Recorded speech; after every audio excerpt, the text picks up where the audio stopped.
Jamiyatimizning eng qadrli qatlamini tashkil etuvchi nuroniylar va oqsoqollar hayotini yaxshilash, ularning ijtimoiy hayotini kuchaytirish masalasi doim mamlakat rahbarining e'tiborida.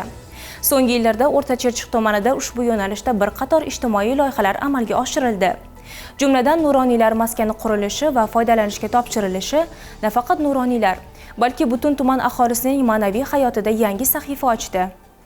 Ijtimoiy hayotning eng muhim qatlamini tashkil etuvchi nuroniylar va oqsoqollar o'zlarining tarixiy tajribalari va hayotiy donoligi bilan nafaqat oila, balki butun jamoaning ruhiy va ma'naviy tayanchidir. Shu bois ularning ehtiyojlarini qondirish, qulay va zamonaviy sharoitda ijtimoiy xizmatlar ko'rsatish masalasi doimo e'tibor markazida bo'lgan. O'rta Chirchiq tumani Uyg'ur mahallasi hududida bunyod etilgan yangi nuroniylar maskani aynan shu maqsadni amalga oshirish uchun barpo etildi. Maskanning ochilish marosimida tuman hokimi nutq so'zlab, homiylar va ijtimoiy hamkorlarga chuqur minnatdorlik bildirdi. Ta'kidlanganidek, bu maskan nafaqat nuroniylar uchun qulay xizmat ko'rsatish markazi, balki mahalla va tuman aholisining birlashuvi va o'zaro hurmat muhitini mustahkamlashga xizmat qiladi.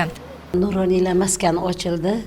Nuroniylar maskani ochilgandan beri juda ham xursandmiz, chunki nuroniylar maskani ochilgandan keyin shuni orasida bizni buvijonlarga ham xonalar ochildi.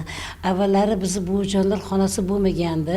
Buvijonlar xonasi bo'lmagani sababli biz buvilar har bir mahallamizda buvijonlarimiz bor. Masalan, tumanimizda 46 ta mahalla bo'lgan bo'lsa, o'shalarda 46 ta buvijonimiz bor.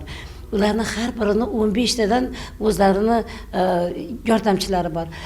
Ular bilan suhbat o'tkazish uchun har bir mahallaga borib suhbatlar o'tkazardik. Nuroniylar maskaniga xonamizni ochib berganligi sababli endi hamma mahallalardagi buvijonlarimizni hammasi o'zlari shu yerga kelishadi, shu yerda suhbatlashamiz, shu yerda nimaiki ish qiladigan bo'lsa, shu yerda hal qilamiz birgalashib. Maskanimizga mana hozirgi kunda buvijonlarimiz kelib birga suhbatlashib, bir piyola choy ostida gaplashib, nuroniylarimiz kelib, mana bitta har xil to'garaklar ochilgan, bu to'garaklarda o'tirishib, samor qilib, ancha choy qilishib, birgalashib, o'rtoqlar birgalashib suhbatlashib, qariyalar juda ham mazza qiladigan joy bo'ldi bu joy. Yangidan qurilgan maskan zamonaviy talablar va xalqaro standartlarga javob beradigan tarzda loyihalashtirilgan. Maskan qulay dam olish zonalari, faoliyat va muloqot uchun maxsus xonalar, shuningdek sog'lom turmush tarzini targ'ib qiluvchi sport va madaniy dasturlar uchun ajratilgan hududlar bilan jihozlangan. Shu bilan birga maskan hududida xavfsizlik va qulaylik masalalariga alohida e'tibor qaratilgan bo'lib, barcha xonalar va foydalanuvchi zonalari nogironligi bo'lgan fuqarolar uchun ham moslashtirildi.